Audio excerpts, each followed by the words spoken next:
In essence, 99% of the time, nothing's happening. And if you sell, then you'll probably make a mistake, because on the one day when something happens, that's when all the gains take place. Now, you also can't pick stocks. This chart is the return of the Magnificent Seven, or 7 stocks versus every other stock in the S&P 500 index. And what you can see is the index might be up 11%. 7 stocks are up 53%. Everybody else is zero. There is no return. Everybody's failing. 99% of the companies are failing to deliver any shareholder return. There's only a handful that are succeeding. And if you want to know something more blood-curdling, it's 7 stocks out of 7,000 publicly traded companies that are returning the majority of the returns. That's 1 in 1,000. At 99.9% of these companies, they're not beating inflation. You know, you might think that somehow you're doing a lot of brilliant things, and they're working very hard, but they're working very hard rolling a rock up a hill, and the hill is monetary inflation.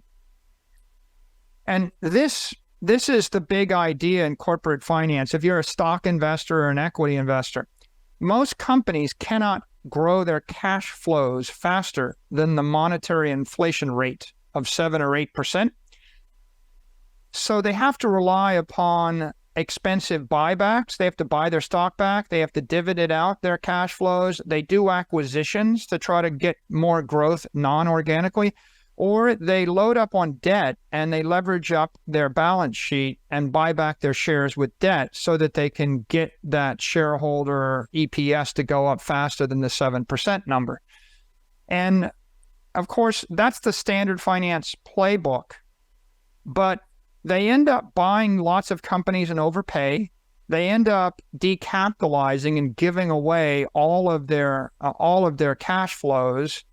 They amplify their risk. They create chaos and confusion. It makes them fragile, makes them hard to manage, prone to failure, prone to bankruptcy, and very vulnerable to takeovers by hostile competitors. So the reason all these companies fail is because instead of keeping their capital and holding it in their endowment on their balance sheet against a rainy day, they decapitalize, give all the money back to the shareholders, and they have one bad year.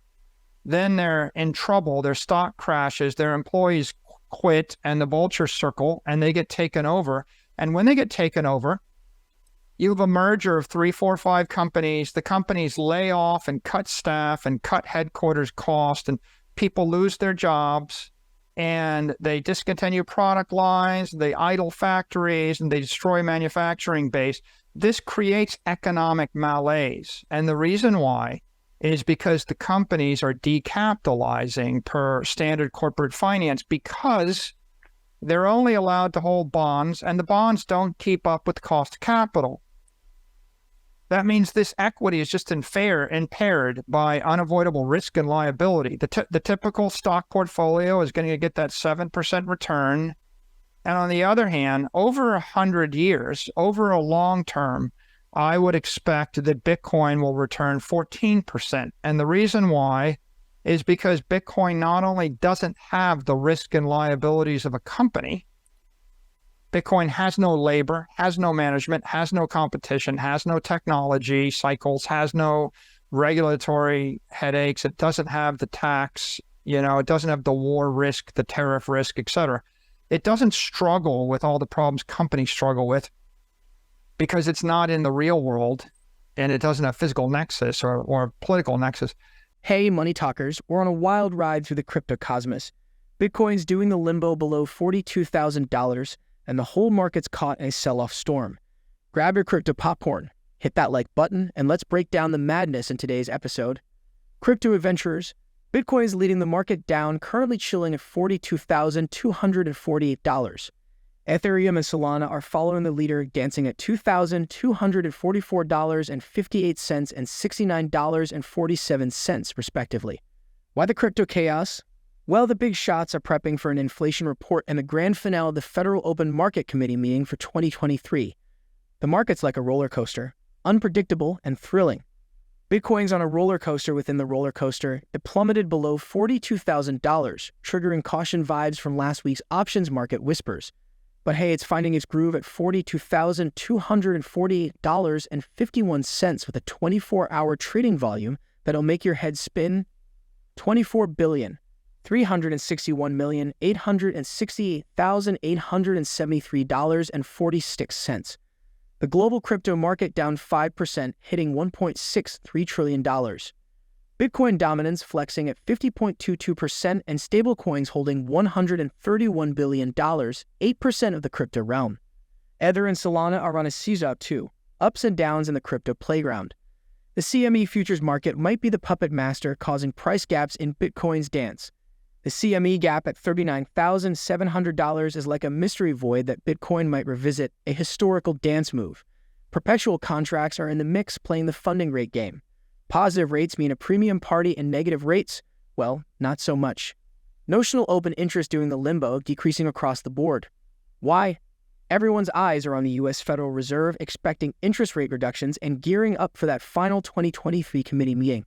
Will Bitcoin conquer the dance floor? Only time will tell. And there you have it, crypto nomads. The market's doing the cha-cha, Bitcoin's on a roller coaster, and we're holding on for dear life. What are your crypto predictions?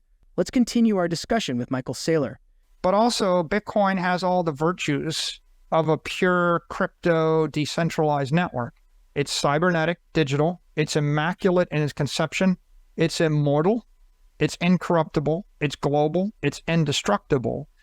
And so you can imagine as a technology idea or an investment idea, you're just always going to have an advantage over mortals doing things in the real world. And so your trading strategy, your investment strategy, your stock picking strategy, your diversification strategy, they just don't work. There is one winning strategy that's going to work. And the one winning strategy is hold the apex asset for a long period of time. And so Bitcoin is that apex asset. That's how you beat the market. The S&P index will look like it's benefiting, but at the end of the day, it'll just keep up. Gold will actually underperform because it's commodity and they're producing more of it. And then any kind of cash or cash derivatives or bonds, they're going to destroy value. Now, let's look at some real numbers.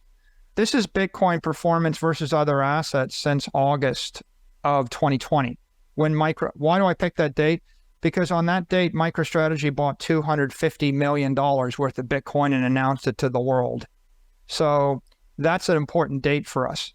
Now, what did Bitcoin do since then? This is through yesterday, I guess, or 2 days ago, November 8th. Bitcoin's up 199% while the world's in chaos and there's a lot of inflation. The S&P index is up 30%. The NASDAQ 24, gold is down 4%. Gold's not working. So the money that's getting printed doesn't flow into gold. Gold isn't money. People are either investing in tech stocks or other corporations or Bitcoin, maybe real estate. They're not investing in gold. Silver's even worse. Why? Because silver's easier to manufacture than gold is. It's less scarce. And bonds are even worse than silver. Why? Because bonds are just governments printing money. They're just printing more bonds, and so they're not working. Now, what do you do for your family, your company, your institution? Well, if you adopt the Bitcoin standard or you adopt the Bitcoin strategy, then you can use Bitcoin to fuel your growth. So when MicroStrategy invested that $250 million, Bitcoin was maybe 11,000 a coin. And then about a month later, Bitcoin lowered, it actually decreased to about 9,500 or 10,000 a coin. And everybody panicked except us. We doubled down. And our view was we'll just keep buying. So you can see MicroStrategy stocks up 284% through November 8th. Versus Bitcoin up 199%. So we were actually boosted by our Bitcoin strategy. And you can compare us to all the big tech companies, the Magnificent Seven like Google, Microsoft, Apple, etc. You can see Bitcoin outperforms them all, but we're able to outperform even Apple and Google because we're using Bitcoin as the slingshot. And you can see there's no safety. Even if you're a monopoly or a dominant player like Amazon, there's no safety. And if you look at enterprise software companies, they were our competitors. None of them can keep up with Bitcoin or us either. And so Bitcoin clearly gives you an advantage if you just dollar cost average and stay consistent. Now, Bitcoin's currently in a high growth mode. If you look at that number, 199% implies about 45%, 40 to 45% compounded annual growth rate. So Bitcoin's growing at 40% while that S&P is 7-8%. So that's a high growth Bitcoin. During Q4 of 2023, the stablecoin supply available to invest in crypto assets was $3.8 billion.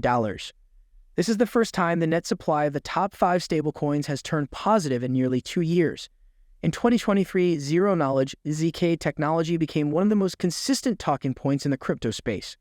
A new study has found that as much as 47% of Nigerians are actively engaged in crypto trading, which is now increasingly incorporated in their financial lives. The analysis also showed that crypto ownership in the country grew by 15% between 2020 and 2023. Financial services giant Fidelity recently met with the U.S. Securities and Exchange Commission, SEC, regarding its spot Bitcoin exchange-traded fund ETF application. Like BlackRock, the world's largest asset manager, Fidelity appears to be pushing to use the in-kind creation model for its spot Bitcoin ETF. If you enjoyed the video, don't forget to give it a thumbs up and subscribe to our channel for more daily updates. Remember, knowledge is power, and we're here to empower you on your financial journey. Until next time, happy investing.